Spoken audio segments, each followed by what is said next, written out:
You can't be on this boat unless you're at your peak physical form. You've got to be strong, you've got to be agile, you've got to be quick. If you're not up to scratch, you'll get left behind. We've got two great trainers who have really understood the demands, understood the level that we need to be at.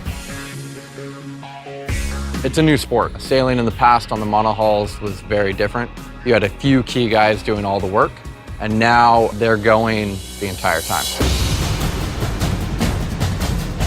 We'll burn 6,000 calories out on the water at roughly 1,000 calories an hour.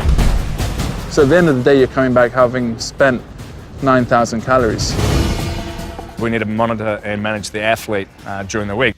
Nice cards, hinge through the hips, mate. We've got to make sure these guys don't lose weight, get sick, make sure they don't get injured. Everything is designed at being better on the boat, and it's very different to a normal trainer. Part of our routine is where you're grinding and then you do a shuttle run across the net and back. The net's at the same tension, it's the same length, the same width. Exactly the same as what you do on the boat.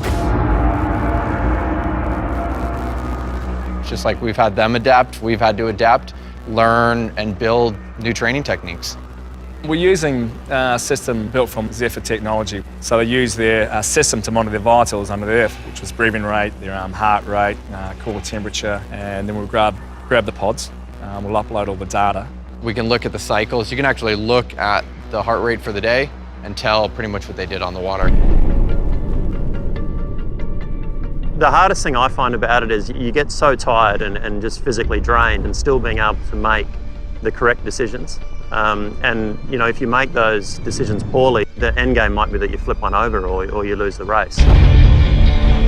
These guys need to be able to look at the situation or the game board underway while doing 40 knots and at max heart rate and make good decisions. The more exhausted you get during the race, you've still got to make good decisions. And that's one of the hardest things, and something we're working on quite hard. What we try and do here on dry land is integrate some problem solving when they're under fatigue during their training. When you're completely exhausted, it's usually when you make mistakes. And on these boats, mistakes come at a big price.